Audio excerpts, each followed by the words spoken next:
Hello students, मेरा नाम Sujit Kumar BBD university के मास कॉम डिपार्टमेंट में मैं आपका स्वागत करता हूं। और आज का जो वीडियो सीरीज है, इस मॉड्यूल 2 के ये लास्ट वीडियो है जो आज हम करने वाले हैं। इस वीडियो में हम जानेंगे कि जो वीडियो फॉर्मेट्स हैं, जो टेलीविज़न टीवी फॉर्मेट्स है, वो किस किस फॉर्मेट्स में हमें दिखाई जाती है या आपको दिखाई जाती है, उनकी कैटेगराइजेशन क्या होती है, उनके पीछे जो स्टोरी होती है या जो उनका मकसद होता है इस वीडियो को बनाने या इसको कैटेगराइज करने के लिए। तो ये बहुत ज़्यादा जानना ज़रूरी होता है। जो जितने भी इस लास्ट टॉपिक में जो भी चीज़ें हैं हम उसको आज कवर करेंगे। ठीक है, तो ये जो हमारा सिलेबस है, मैं सबसे पहले आपको सिलेबस दिखा देता हूँ ताकि यहाँ से आपको और भी जो चीज़ें हैं वो क्लियर हो जाए। तो यहाँ से आप देख सकते हैं कि फॉर्मेट्स ऑफ टेलीविज़न प्रोग्रामिंग में drama, documentaries and panel discussion, talk show, news show and interviews, music programming,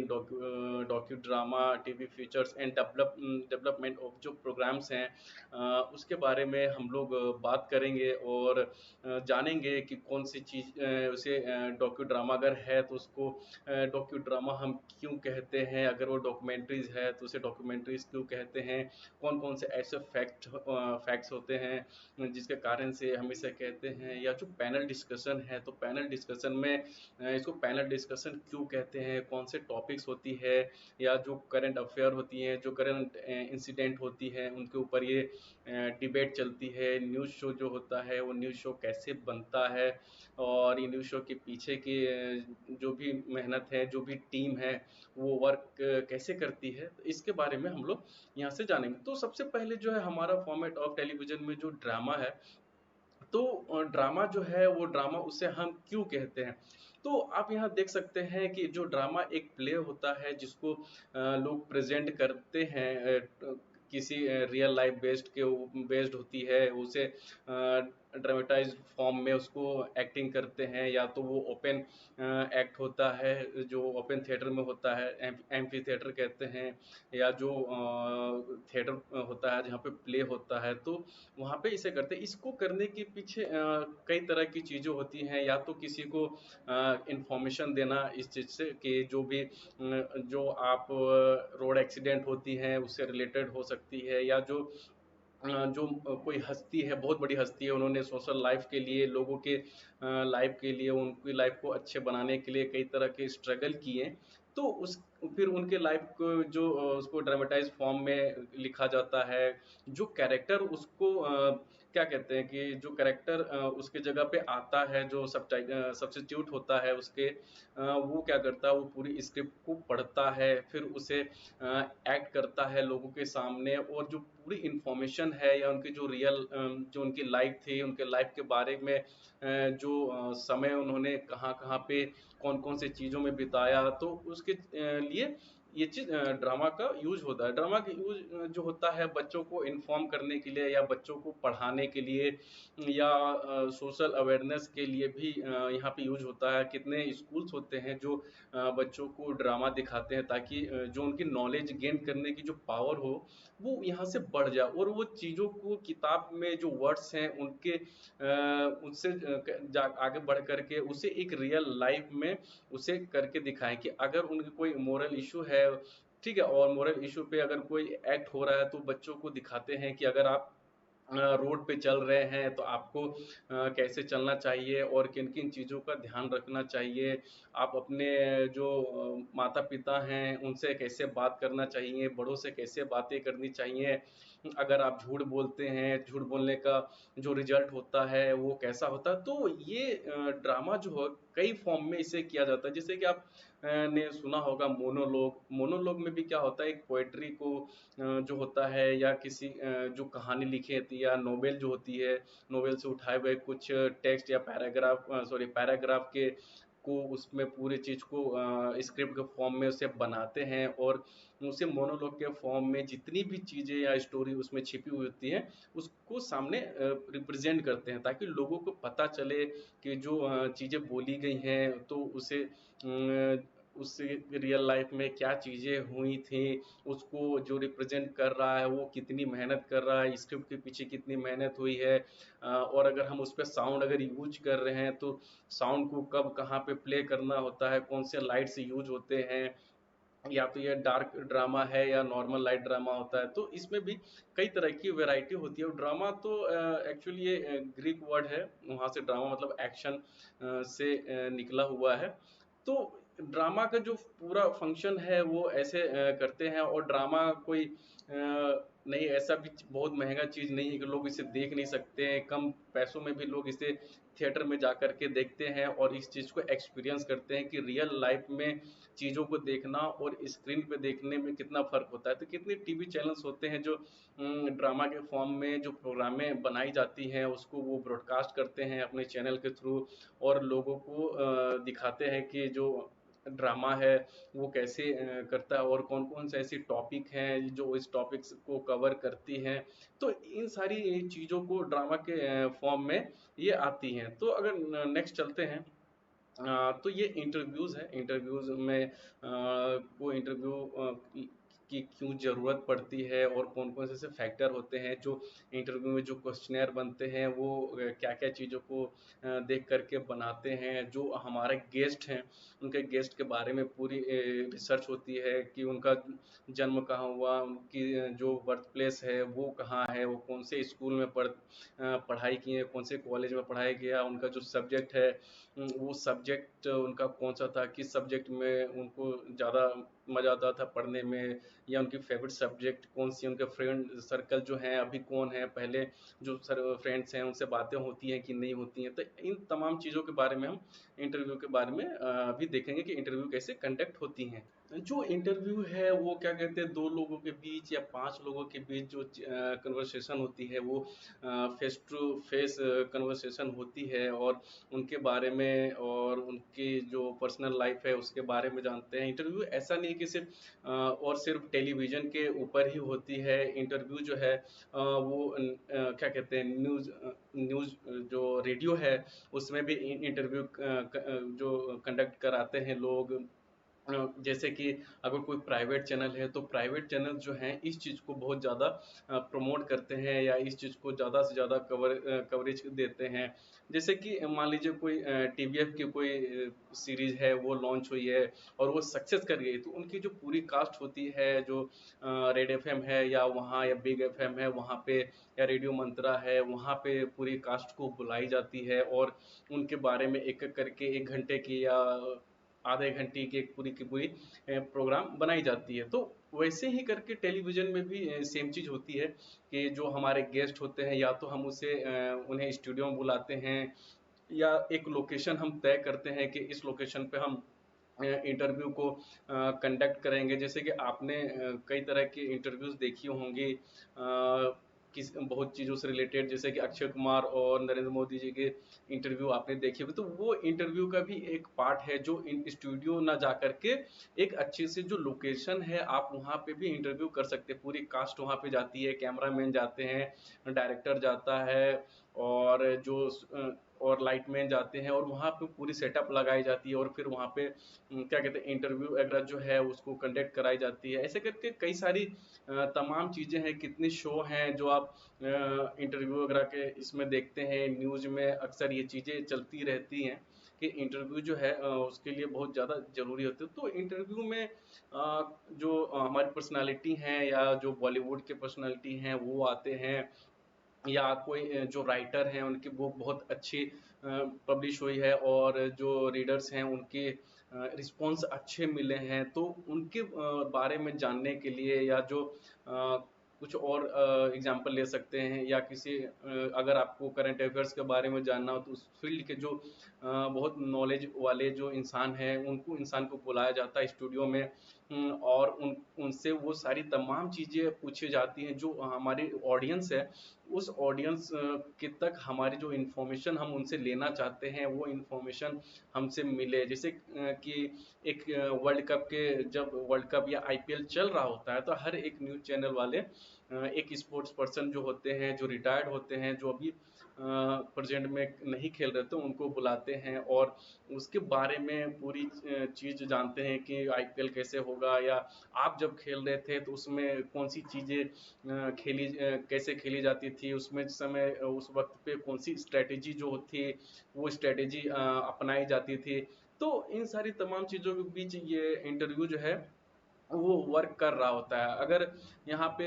कभी-कभी ज़्यादा लोग आ जाते हैं तो उनके हिसाब से जो पूरा सेटअप होता है वो अलग सा लगता है, उसमें 5-6 कैमरे की रिक्वायरमेंट होती है। एंकर जो होता है वो उनका वेलकम करते हैं और बारी-बारी करके उनसे एक-एक सवाल लेते हैं और उस चीज़ को आप कोई ज़रूरी नहीं है कि वो स्टूडियो पे ही आकर के इंटरव्यू दें। आप उनको वीडियो कॉलिंग के में ऐड करके भी आप इंटरव्यू ले सकते हैं, टेलीफ़ोनिक इंटरव्यू भी आप ले सकते हैं, जो आज के टाइम पे बहुत चल रहा अभी चल रहा है कि आप देख ही रहोगे कि जो कोरोना पैंडेमिक है इसके कारण से जितनी भी चीज़ें हैं आजकल सारी चीज़ें ऑनलाइन चल रही हैं। तो ऐसे करके इंटरव्यू का कोई फिक्स लोकेशन नहीं होता या फिक्स चीज़ें नहीं है कि अगर स्टूडियो में है तो स्टूडियो में ही ले सकते हैं। ठीक है, तो हो सकता है कि जो हमारा न्यूज़ चैनल है या जो हमारा चैनल है उसके जो गार्डन है हम वहाँ पे इंटरव्यू कंडक्ट करा रहे हैं या फिर वहाँ पे गेस्ट को बुला करके जो सारी बातें हैं वहाँ पे हम कर रहे हैं या किसी क्रिकेटर की ले रहे हैं तो क्रिकेट ग्राउंड में हम चलते चलते इंटरव्यू को कंप्लीट कर रहे हैं या किसी पुलिस ऑफिसर हैं जिन्होंने बहुत अच्छा काम किया है। तो इसमें इंटरव्यू के लिए आप किसी को भी ले सकते हैं जिन्होंने अच्छा काम किया हो हमारे नेशन के लिए, हमारे सोसाइटी के लिए, तो ऐसे भी आप कर सकते हैं। तो अगर हम पैनल शो की बात करते हैं तो इसमें क्या होता है कि जो ग्रुप ऑफ एक्सपर्ट होते हैं उनको बुलाया जाता है और जो उस फील्ड से रिलेटेड होते हैं। मान लीजिए पॉलिटिक्स में कोई इशू हुआ है, उस चीज़ का बहुत बड़ा इशू हो गया है और कई तरह की चीज़ें वहाँ पे शुरू हो गई हैं। तो क्या कहते हैं कि उसी के हिसाब से पैनल डिस्कशन में जो गेस्ट होते हैं ठीक है, और तो उनको बुलाया जाता है। जो क्या कहते हैं एंकर होता है वो होते हैं, उनका जो थीम होता है उस चीज़ का, तो वो भी आप देखते हैं। और आप देख ही रहोगे कि न्यूज़ चैनल के ऊपर डेली 5 बजे, 6 बजे, 7 बजे जो प्राइम टाइम होता है उस समय ये पैनल शो कंडक्ट कराया जाता है और उसके बारे में लोग बात करते हैं। ठीक है, तो कोई ज़रूरी नहीं है कि ये पैनल शो जो है सिर्फ पॉलिटिक्स के ऊपर ही हो सकता है। कोई भी एक टॉपिक जो करंट अफेयर में रन कर रहा हो या अभी वो चल रहा है, ट्रेंड में चल रहा होता है, तो उसके हिसाब से ये चलता है। डेली और डेली कुछ ऐसी चीज़ें हो रही होती हैं जिनको पैनल शो में बुलाया जाता है और वहाँ पे इस चीज़ को कंडक्ट कर, जैसे कि ताल ठोक के, मास्टर स्ट्रोक, हल्ला बोल, पूछता है भारत, ये जो न्यूज़ चैनल्स के जो पैनल डिस्कशन के ये नाम है। जैसे ताल ठोकी ये जीटीवी पे आता है और इनको अदिति त्यागी जी लेती हैं। एंकर जो है मास्टर स्ट्रोक आप ने देखा होगा, शायद ये एबीपी पे आता है मास्टर स्ट्रोक। और हल्ला बोल ये आज तक पे आता है, पूछता है भारत ये आर भारत जो है उस पे आता है, जिसको ये अर्नब गोस्वामी करते हैं और एक रूबिका लियाकत जी हैं इस पे एबीपी न्यूज़ में वो करती हैं। और यहाँ पे जो अंजनाम कश्यप या जो लोग इस टाइम पे रहते हैं वो इनको कर रहे होते हैं। तो कहीं ना कहीं इसमें जो भी पैनल डिस्कशन में जो एंकर होते हैं वो उनको ये चीज़ बहुत पहले से बहुत डीप नॉलेज होती है कि जो टॉपिक आज के बारे में डिस्कस होने वाली है और जो गेस्ट आने वाले हैं उनके बारे में इनकी पूरी नॉलेज पहले से ही रहती है, या जो चीज़ें रह जाती है उनके बारे में पढ़ करके तब ये पैनल डिस्कशन होती है। और इनके पास कई सालों की और बहुत लंबी एक्सपीरियंस होती है इन सब चीज़ के बारे में कि कौन सा सवाल किनसे पूछना होता है, कौन सा इस पैनल में एक्सपर्ट हैं जो बैठे हुए हैं और इसका सही सही जवाब देंगे। लेकिन पॉलिटिशियन में ऐसा होता है कि जब उनसे सवाल कुछ और जब सवाल पूछा जाता है तो सवाल सीधे नहीं देते हैं। वो क्या करते हैं कि वो कभी 1947 में चले जाएंगे वो, या 95 में चले जाएंगे, या 90s के टाइम पे चले जाएंगे, या अर्ली 2000 में जाते हैं और वो घूम फिर के बात करते हैं। लेकिन जो एंकर होते हैं तो उनको पता होता है कि इनको हमारा जो सवाल है, जो हमारा क्वेश्चन है, उस क्वेश्चन से आंसर कैसे निकलवाना होता है। तो इसमें काफ़ी एक्सपीरियंस और जद्दोजहद की ज़रूरत होती है कि आपने जितना भी स्टार्टिंग में वर्क किया है, या तो आप पॉलिटिकल इशू के ऊपर ज़्यादा वर्क किया हुआ है, या जो डिफेंस है उस पर आपने ज़्यादा वर्क किया होता है, या इंटरटेनमेंट होता है तो उसके ऊपर ज़्यादा। तो इसमें जो एंकर है वो भी अलग अलग कैटेगरीज में होते हैं। जो पॉलिटिक्स में ज़्यादा इन्वॉल्व होते हैं, उनकी ज़्यादा नॉलेज होती है, उनको हर एक चीज़ जो पुरानी चीज़ें हैं उनके बारे में पता होता है कि किस सरकार के टाइम पे कौन-कौन सी चीज़ें हुई थी। तो उस सरकार के जो स्पोक पर्सन पैनल डिस्कशन में आते हैं तो उनसे ये सवाल पूछा जाता है और उनसे वो जवाब लिया जाता है। जो अपोजिशन पार्टी में है या उसी की सरकार अभी भी चल रही है, तो जो उनके अपोजिशन में आते हैं तो उनसे फिर उनसे क्वेश्चन पूछा जाता है क्या ये सही था, या आपने जो ये बिल लाया है ये बिल कितना सही है और कितना कारगर होगा, ये जो प्रोटेस्ट हो रहा है इसको हटाने के लिए क्या-क्या किए जा रहे हैं, या जो इनकी मांग है उसको पूरा करने के लिए गवर्नमेंट कितना एफर्ट कर रही है, या कौन-कौन सी जो मीटिंग्स हैं वो कैसे चल रही है। तो कहीं न कहीं एक ये बहुत लेंदी वर्क होता है मास्टर स्ट्रोक या हल्ला बोल जैसे प्रोग्राम करने से पहले। इसमें बहुत टाइम लगता है इस चीज़ को करने के लिए, उसके जो प्री प्रोडक्शन में जो वर्क होता है कि आज हम इनको बुलाएंगे, इस टॉपिक के ऊपर हमारा जो पूरा ये शो है ये जाने वाला है। तो ऐसे करके ये पैनल डिस्कशन पूरा का पूरा होता रहता है इस पे। अगर नेक्स्ट पे चलते हैं तो पपेट शो के ऊपर भी ये बिल्कुल ड्रामा जो है उस ठीक है, तो ड्रामा के टॉपिक की तरह ही काम करता है, लेकिन ड्रामा और पपेट शो में बहुत फर्क होता है। पपेट शो आपने देखा होगा, या तो यूट्यूब पे देखा होगा या दूरदर्शन के ऊपर भी कई प्रोग्राम उस समय आ रहे होते हैं या अभी भी शायद आता होगा, जिसमें पपेट शो के थ्रू क्या होता है कि पूरी एक टीवी जो सीरीज है एपिसोड वाइज बनती है और उसमें हर एक बार एक जो हमारे यहाँ पे सोशल इशू है उस सोशल इशू को हम यहाँ पे ब्रीफ करते हैं, उसके बारे में जानते हैं, और पपेट्स के थ्रू जो हमारा कैरेक्टर होता है वो पपेट्स होते हैं, तो उनके थ्रू हम उनसे एक्ट करवाते हैं। तो ये जो पपेट शो है ये बच्चों के बीच में काफ़ी पॉपुलर होता है और बच्चे इसे बहुत अच्छे से देखते हैं, और इससे जो इन्फॉर्मेशन होती है वो चीज़ों को ऑन टाइम ज़्यादा गेन करते हैं, या जो उनके दिमाग में क्वेश्चंस होते हैं वो क्वेश्चंस अपने घर वालों से पूछते हैं, उसका आंसर लेते हैं, फिर घर वाले से बताते हैं। तो पपेट शो कहीं न कहीं स्टार्टिंग से लेके अभी तक में इनमें काफ़ी चीज़ें चेंज हुई हैं। पपेट शो में होता है कि जो पुतले होते हैं उनके और उनके हाथ पैर या पूरी बॉडी के ऊपर थ्रेडिंग की जाती है, और थ्रेडिंग करने के बाद उसको उंगलियों के हेल्प से या उसमें जो लकड़ी जो स्टिक होते हैं उन्हें बांध करके उनको प्ले करवाया जाता है, और जो उनको प्ले कर रहा होता है उन्हीं की वॉइस जो होती है उनको हेल्प कर रही होती है। तो पपेट्स जो है उनकी वॉइस ओवर जो वर्क होता है वो पपेट जो प्ले करते हैं वो भी कर रहे होते हैं। और जो मान लीजिए उसमें म्यूजिक की रिक्वायरमेंट है तो म्यूजिक की रिक्वायरमेंट के लिए जो म्यूजिशियन होते हैं वो म्यूजिक दे रहे होते हैं, और अगर ऑडियंस की और भीड़ की जरूरत पड़ती है तो 3 से 4 लोग जो पर्दे के पीछे होते हैं, जो कर्टन्स लगी होती हैं उसके पीछे होते हैं और वो वहां से करते थे। ऐसा चीज नहीं है कि ये सिर्फ और सिर्फ स्कूल्स में होते हैं, ये यूनिवर्सिटीज वगैरह में भी होते हैं जो ऐसे सब्जेक्ट से रिलेटेड होते हैं, वो भी पपेट्स के थ्रू और किसी एक सोशल इशू के ऊपर ये पपेट्स को प्ले करवाते हैं। इसमें पपेट्स को प्ले करना और इसके लिए टॉपिक डिसाइड करना, उनके लिए कॉस्ट्यूम डिसाइड करना, उनके लिए म्यूजिक डिसाइड करना, एक ये लंबा वर्क होता है, और इस लंबे वर्क में करते करते तब जा करके और कितनी मेहनत के बाद आप जो स्क्रिप्ट है उसको आप याद रख पाते हैं, और जो वॉइस लेवल होती है, जो पिच होता है, उसको हम कहाँ पे कैसे यूज करेंगे, कब रोना है, कब हंसना है, कब गुस्सा आना है। तो इस तरह की चीज़ों को करने के लिए बहुत प्रैक्टिस की ज़रूरत होती है, तभी कहीं न कहीं जाकर के जो पपेट शो होता है वो रन कर पाता है स्मूथली। और इसमें अगर लाइट की भी रिक्वायरमेंट होती है तो लाइट्स के लिए उसमें क्योंकि इसका स्टेज तो बहुत बड़ा होता नहीं है, एक बहुत छोटे से स्पेस में किया जाता है, तो उसमें भी लाइट्स के लिए जो लाइट टेक्नीशियन होते हैं वो ट्राई करते हैं कि जो हमारे पास जितना स्पेस है उतने ही स्पेस में हम उस पे लाइट्स को भी डाल दें, ताकि जो पपेट्स हैं और ये जो पपेट शो चलेगा और भी ज़्यादा इंटरेस्टिंग और अट्रैक्टिव लगे। तो कहीं न कहीं पूरी जो ग्रुप है वो पूरे ग्रुप को एक साथ काम करना पड़ता है, जो इसमें स्पेशलाइज्ड हैं वो इस चीज़ को बहुत अच्छे से निभा पाते हैं। अगर यहाँ पे फिर चलते हैं डॉक्यूमेंट्री के ऊपर, तो डॉक्यूमेंट्री क्या है और ये इसे डॉक्यूमेंट्री हम क्यों कहते हैं ये भी हम जानेंगे। तो डॉक्यूमेंट्री जो है एक फिल्म है, नॉन फिक्शनल फिल्म होती है। तो इसमें 2 वर्ड हैं जो ये मिलके बना है,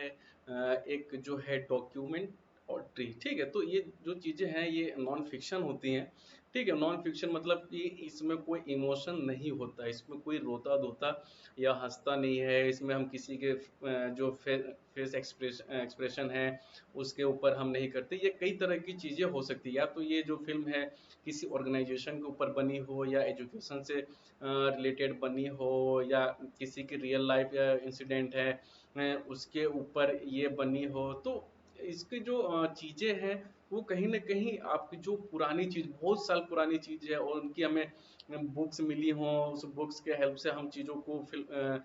फ़िल्म उसको बना रहे हैं, तो उसको ओरिजिनली हम उसको फ़िल्म जो है वो डॉक्यूमेंट्री फ़िल्म के अंदर में ये चीज़ें आती हैं। तो उसमें जो सबसे बड़ी चीज़ है कि जो चीज़ें हम बना रहे हैं और जिस चीज़ को बनाना है इसमें तो सबसे ज़्यादा ज़रूरी होता है कि ऑब्ज़र्व करना। आप चीज़ों को जब तक ऑब्ज़र्व नहीं करेंगे तब तक आप चीज़ों के बारे में नहीं समझ सकेंगे। कि ये चीज़ें जो थी आप उसके बारे में कैसे होगा जैसे अगर आप पुराने जो कल्चर हैं उसके बारे में अगर हम बात करते हैं जो हमारे जो सभ्यता है जैसे हड़प्पा सभ्यता, सिंधु सभ्यता तो इसके बारे में अगर हमें बात करनी हो अगर इस ऊपर हमें फ़िल्म बनानी हो, डॉक्यूमेंट्री बनानी हो तो सबसे पहले हम इसकी स्टार्टिंग से इसकी जो पूरी बुक्स हैं उसे हमें पढ़ना होगा और जो इससे रिलेटेड जो साइंटिस्ट हैं जिन्होंने इस चीज़ के ऊपर वर्क किया हुआ होता है, हम उनसे बात करेंगे, उसकी इंटरव्यू लेंगे और जितनी भी चीज़ें हैं हम उसको फ़िल्म में उसको शूट करेंगे और उसको एक सीरीज़ में हम उसको बनाएँगे। ऐसा ज़रूरी नहीं है कि वही चीज़ें हो या हम किसी कंट्री के ऊपर बना सकते हैं जो बहुत पुरानी कंट्री है या मान के अगर चलते हैं कि जो जब इज़राइल जब था इज़राइल की जो पुरानी जो चीज़ें थी इज़राइल में पहले लोग स्टार्टिंग कहाँ से हुआ था, वहाँ पे लोग बिज़नेस कैसे करने आते थे और जब वहाँ पे लोगों को जब उसके ऊपर अटैक हुआ तो उनके भागने के लिए कौन-कौन से उन्होंने रास्ते बना के रखे थे जो यहूदी थे और उस समय जब यहूदियों की संख्या ज़्यादा हुआ करती थी इज़राइल में तो उस समय जब अटैक हुआ था वो सर्वाइव कैसे करते थे, उनके जो मॉन्यूमेंट्स हैं वो कैसे स्ट्रक्चर उनका कैसे बनाते थे और किन-किन चीज़ों का वो ध्यान रखते थे ताकि आप इमरजेंसी के टाइम पे आप उस वहाँ से निकल सकें। तो एक चीज़ें ये हो सकती है या आप जैसे कि डिस्कवरी है, नेशनल ज्योग्राफी है और भी बहुत सारे जैसे प्लैनेट टीवी है, सोनी बीबीसी है। तो यहाँ पे आपको बहुत सारे चैनल्स हैं जहाँ पे आप डॉक्यूमेंट्री फ़िल्म आप देख सकते हैं, उसके बारे में जान सकते हैं या किसी ऑर्गेनाइज़ेशन के ऊपर या किसी कंपनी के ऊपर भी ये फ़िल्में शूट की जाती हैं। मान लीजिए आप कि पेप्सी का जो मैन्युफैक्चरिंग कंपनी है वो पेप्सी कैसे मैन्युफैक्चर होता है उसके बारे में भी आप एक डॉक्यूमेंट्री फिल्म के हेल्प से लोगों को समझा सकते हैं और भी कई सारे जैसे कि अमूल के बारे में अगर हम बात करते हैं तो अमूल के बारे में भी उसकी जो फीचर है उसके बारे में आप जान सकते हैं कि जो अमूल की कंपनी थी वो कब स्टार्ट हुई थी कितने लोगों ने उससे मिलके स्टार्ट हुआ था उसको स्टार्ट करने में कौन कौन सी दिक्कतें हुई थी और इसमें जो टेक्नोलॉजी डेवलपमेंट हुई वो कैसी हुई हम जो मशीन मंगवा रहे थे वो कहाँ से मंगवा रहे थे और उसको लाने में उसको इंस्टॉलेशन करने में और जो हमारा प्रोडक्ट है वो ऑल ओवर इंडिया में हम उसको कैसे एक्सपोर्ट करते हैं और इंपोर्ट करते हैं कौन सी चीज़ें इंपोर्ट करने के लिए होती है तो ये सारी चीज़ें हम कर सकते हैं तो डॉक्यूमेंट्री ऐसा नहीं है कि सिर्फ ऑर्गेनाइजेशन या ह्यूमन के ऊपर हम बना सकते हैं ऐसे और भी कई डॉक्यूमेंट्री होती है द लेजेंड करके ऐसे होते हैं जो उनके ऊपर भी बनाई जाती हैं मान लीजिए कि एप्पल के जो फाउंडर हैं उनके ऊपर ये फिल्में बनाई गई थी कि जो उस समय के जो उनके चेयरमैन थे एप्पल के तो उन्होंने अपनी स्टार्टिंग जो स्टडी है वो कहाँ से की थी इसके बाद एप्पल का जो आइडिया था उनके दिमाग में कहाँ से आया और उसको धीरे-धीरे करके कौन-कौन सी चीज़ें जो उनको प्रॉब्लम फेस करनी पड़ी थी। तो इसके बारे में पूरी फ़िल्म पिक्चराइज़ की जाती है और आज के टाइम पे एप्पल जो है वो कितने कंट्री में और कितने प्रोडक्ट सेल करता है। इसी तरह करके अगर हम माइक्रोसॉफ्ट की तरफ चले तो बिल गेट्स के बारे में आपको और उनके पूरे लाइफ़ के बारे में जानने को मिलेगा कि बिल गेट्स जो थे वो इनको कोडिंग क्यों पसंद आई और जब स्टार्ट कंपनी हुई तो स्टार्ट कंपनी करने के लिए जो फंडिंग की ज़रूरत होती है तो वो कैसे हुई इसी तरह फेसबुक के बारे में भी आप बात कर सकते हैं व्हाट्सएप के बारे में भी बात सकते हैं और अगर किसी कंट्री के जोग्राफिक जो एरिया होता है वो कैसे वर्क करता है ना, वहाँ पे जो वेदर होता है या फोरकास्ट होता है वो कैसे चेंज होता है, वहाँ पे दिन और रात कितने घंटे की होती है, वहाँ कौन से ऐसे प्लांट हैं जो वहाँ पे ही ग्रोथ होती है या वहीं पे ग्रो होती हैं। तो यहाँ पे अगर आप इस चीज़ के बारे में जाने, वहाँ पे जो सॉइल होती है वो कैसी होती है, तो ऐसे करके डॉक्यूमेंट्री फिल्म जो है, आप कई सारे टॉपिक हैं जो आप उसके बारे में जान सकते हैं। जब आप किसी मेडिसिन के ऊपर अगर बना रहे होते हैं या किसी डिजीज के ऊपर बना रहे होते हैं, ठीक है, तो किसी इन्फेक्शन बीमारी के ऊपर बना रहे थे, ऐसी चीजें जैसे कि वर्ल्ड वॉर के ऊपर आप बना रहे हैं, वर्ल्ड वॉर फर्स्ट और सेकंड जो वर्ल्ड वॉर है, तो पूरी की पूरी डॉक्यूमेंटेशन है। अगर मैं बनाना चाह रहा हूँ या आप इस चीज को पिक्चराइज करना चाहते हैं, तो आप और हम तो उस वक्त वर्ल्ड वॉर के टाइम पे तो थे नहीं कि हम इस चीज को याद है तो हम इसको लिख लेंगे पूरे स्क्रिप्ट को और उस चीज को कर देंगे। तो आपको शुरुआत जो करनी है वर्ल्ड वॉर के ऊपर बनाने के लिए, ऑलरेडी इस पर बन चुके हैं, मैं आपको एक एग्जांपल के थ्रू समझा रहा हूँ। तो आपको सबसे पहले कई बुक्स हैं जो आपको वहां से पढ़नी पड़ेगी, उनमें से जो टॉपिक्स हैं उनको निकालना पड़ेगा। सबसे पहले है कि वर्ल्ड वॉर जब शुरू हुआ था, तो कौन से ऐसे रीजन थे कि वर्ल्ड वार जैसी चीजों को एक्सपीरियंस करना पड़ा था, इसकी नौबत आई थी और ये सारी प्रॉब्लम्स यहाँ पे हमने फेस किया। कौन कौन सी कंट्री के बीच में ये वर्ल्ड वॉर वन हुआ था और कौन कौन सी कंट्री किस कंट्री के साथ मिलकर के ये जो वॉर हुई, इस वॉर में पार्टिसिपेट कर रही थी और कितने लोग उस पे मर गए, और इसके बाद जो वर्ल्ड थी, वर्ल्ड में कितने चेंजेस हुए, कौन कौन सी चीजें डेवलपमेंट हुई सेकेंड वर्ल्ड वॉर तक, और कौन सी ऐसे इशू हुए हैं जिसके कारण सेकेंड वर्ल्ड वॉर हुई। फिर जो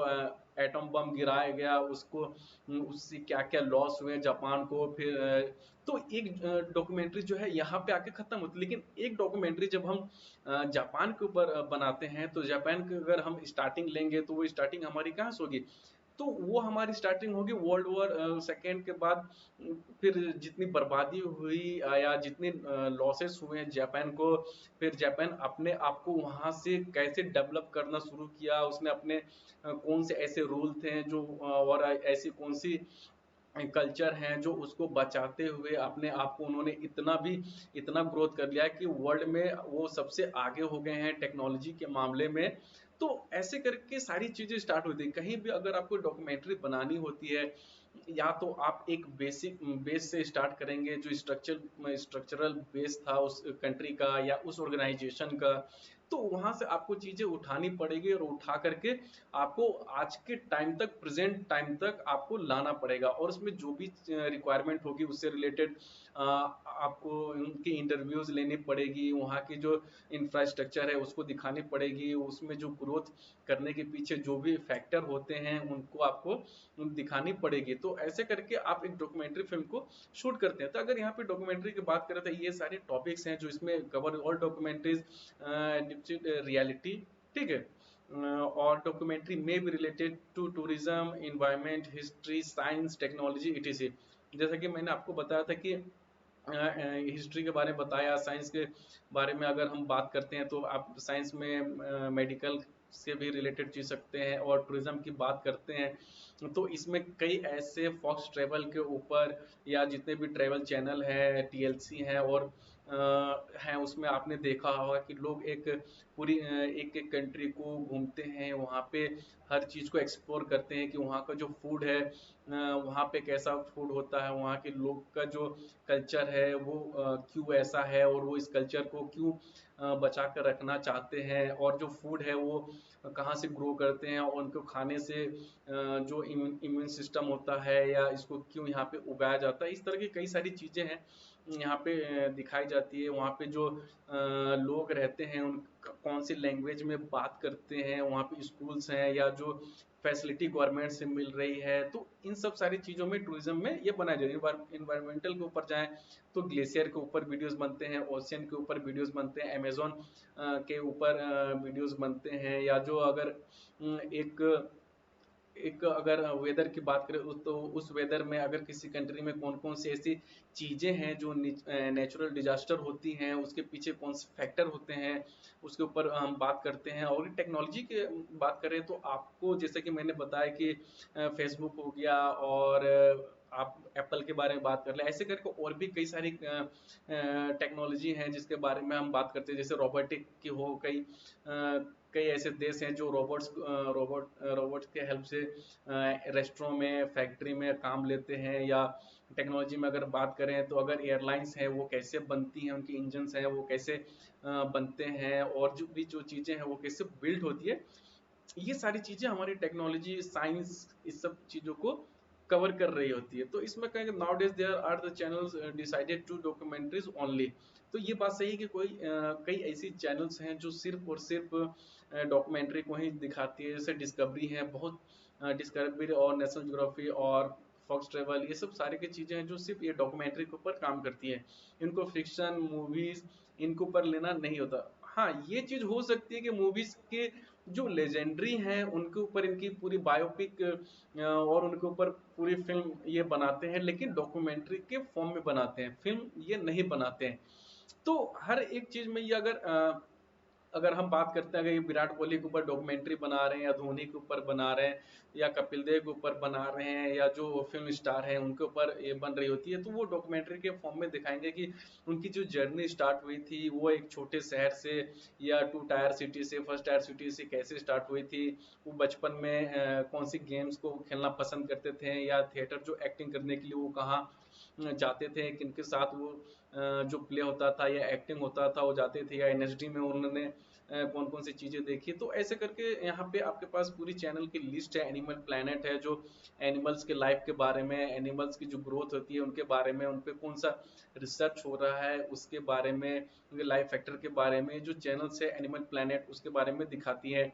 हिस्ट्री चैनल में पूरी की पूरी हिस्ट्री और कई ऐसे प्रोग्राम्स है जो इसमें आती है, नेशनल ज्योग्राफिक के बारे में, और डिस्कवरी जो चैनल है, आप और हम इन चैनल्स को अच्छे से जानते हैं।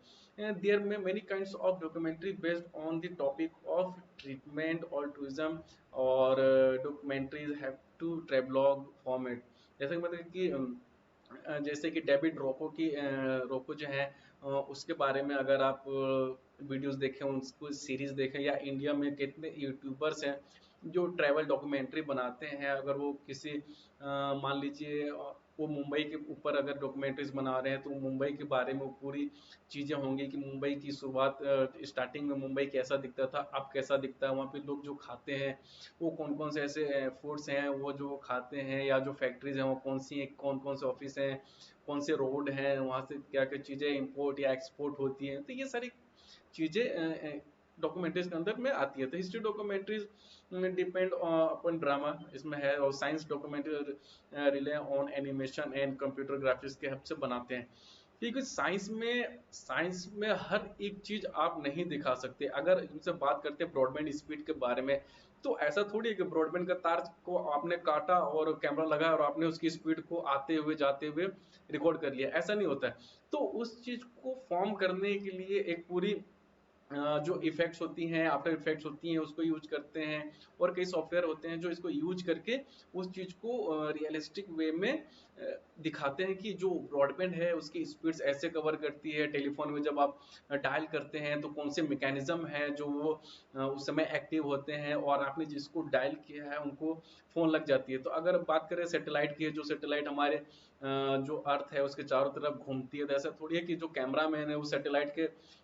लेकर के कैमरा चारों तरफ घूमेगा, नहीं, उसको एक 3D मॉडल में उसको डिजाइन किया जाता है, उसको मोशन दी जाती है, उस पर ग्राफिक्स लगाए जाते हैं, उस पर साउंड यूज होता है, उस पर कैमरा एंगल जो होता है वो यूज होता है, तब जाकर के आप साइंस से रिलेटेड जो भी डॉक्यूमेंट्रीज हैं इन सारी चीजों को आप यूज करके उसे कंप्लीट कर सकते हैं। तो कहीं ना कहीं आपको जो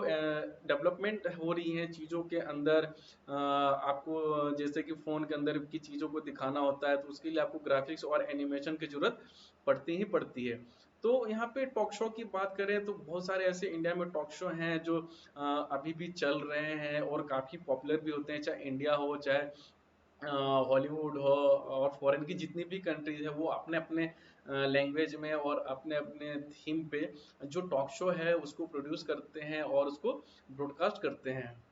हमारे इंडिया में भी बहुत सारे टॉक शो चलते हैं, जैसे कि आपके स्क्रीन पे आप देख रहे होंगे, जैसे कि जीना इसी का नाम है, ये पहले जी टीवी के ऊपर आ रहा था, पता नहीं अब आता है कि नहीं, मुझे इसके बारे में आइडिया है नहीं फिलहाल। तो इसमें जो सेलिब्रिटी होते थे उनको बुलाते थे, उनसे जो क्वेश्चंस होती हैं उनसे पूछी जाती थी और वो बताते थे उनके फैमिली मेम्बर के बारे में। उनसे पूछे जाते थे कि जो आप जो फैमिली मेम्बर है वो इंडिया में रहते हैं या कहीं रहते हैं, कौन कौन से कितने लोग आपके फैमिली मेम्बर में हैं, उनका नाम क्या है, या हो सकता था कि वो उनको इस सेट के ऊपर भी बुलाते थे और लोगों से मिलाते थे। तो लोग जानते थे कि जो यहाँ पे शख्स है, जो सेलिब्रिटी है, उसकी जो फैमिली है वो लोग हैं, ये इनकी वाइफ है, ये इनके बच्चे हैं, इनके पिताजी हैं, ये इनकी माता जी हैं। तो ऐसे करके जो ये टॉक शो तरह की चीजें आई थी उस पे भी जानते हैं। कॉमेडी नाइट्स विद कपिल आप जानते ही हैं कितना पॉपुलर होता है, हमारे कंट्री में चल रहा था। इसको देखने के लिए लोग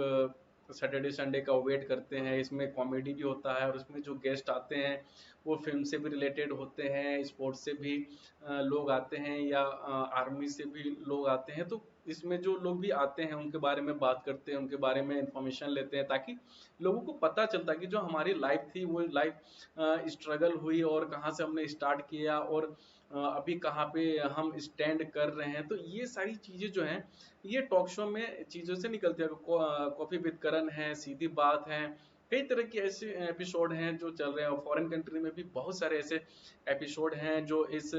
अलग अलग नाम से चल रहे हैं और लोग उनको फॉलो भी करते हैं इंस्टाग्राम पे, यूट्यूब के ऊपर उनकी वीडियोस देखते हैं, या जो एक वेबसाइट उसके ऊपर देखते हैं, या लाइव जो टेलीकास्ट हो रहा होता है वो उसको देख रहे होते हैं। तो अगर हम म्यूजिक शो की बात करें तो हमारे इंडिया में कई तरह की म्यूजिक शो है जिसमें कि सिंगिंग से रिलेटेड होती है या डांसिंग से रिलेटेड होती हैं। तो डांसिंग शो तो बात नहीं करेंगे, हमें म्यूजिक शो की बात करेंगे जो हमारे इंडिया में काफ़ी पॉपुलर है। और जितने भी हमारे यंगस्टर हैं वो इन चीज़ों में पार्टिसिपेट करते हैं। म्यूजिक शो में जो सिंगिंग का है तो उसको लेकर के काफ़ी अलग अलग जॉनर्स जो हैं हमारे इंडिया में चल रहे होते हैं, जिसमें कि इंडियन आइडल है जो बहुत पुराना है, दिल है हिंदुस्तानी, एमटीवी अनप्लग, सारेगामापा, ऐसे तरह के और तमाम कई ऐसे प्लेटफॉर्म हैं जो हर साल एपिसोड वाइज कर कर आती हैं, सीजन 1, सीजन 2, सीजन 3। तो ये कहीं ना कहीं अपने आप को स्टार्टिंग से लेके के अभी तक में बहुत ऐसी चीजें हैं जो इनके अंदर चेंज हुई हैं हर चीज को लेकर के। तो अगर इंडियन आइडल की बात करें तो इनका जो थीम होता है वो एक अलग तरीके से वर्क कर रहा था। दिल है हिंदुस्तानी का जो थीम है वो अलग तरीके से काम करता है, उनका जो सेट होता है वो अलग होता है। इनको जो एज कैटेगरी होती है उनके अलग होती है। जैसे इंडियन आइडल में दो तरह के प्रोग्राम आते हैं, इंडियन आइडल जूनियर आता है, एक इंडियन आइडल आता है। तो इंडियन आइडल जूनियर के अंदर में आप वहाँ से 15 ईयर्स तक के बच्चों को एंट्री मिलती है। और अगर नॉर्मल इंडियन आइडल की बात करें तो वहाँ पे 18 साल के ऊपर से एंट्री दी जाती है। लेकिन अब ये क्या हुआ कि ये दोनों चीजें अब मिक्स हो गई। लेकिन दिल है हिंदुस्तानी में आपको किसी भी एज ग्रुप में आकर के आप यहाँ पे पार्टिसिपेट कर सकते हैं और आगे के जो प्रोग्राम्स है उसमें कंटिन्यू कर सकते हैं। और एमटीवी प्लग की अनप्लग्ड की बात करें तो इसमें और कोक स्टूडियो हो गया, इसमें क्या करते थे कि जो इंस्ट्रूमेंट जो यूज करते थे वो इलेक्ट्रॉनिक ना हो करके वो नॉर्मल इंस्ट्रूमेंट होती थी जो पहले यूज होती थी। और साउंड के लिए बहुत अलग अलग तरीके की जो टैक्टिक्स होती है उसको यूज करते थे। तो इसमें जो चीजें हैं और इनका जो कॉन्सेप्ट है, हर एक प्रोग्राम का अपना अपना कॉन्सेप्ट होता है उसको रन कराने के लिए, चाहे वो सीरीज वाइज हो एपिसोड वाइज हो जो भी हो। और इसमें कई चीजें और हैं कि वो क्या करते हैं कि जो और उसमें पार्टिसिपेंट करने के लिए जो आते हैं उनके ऊपर वीडियोस बनाते हैं कि वो ये काम करता था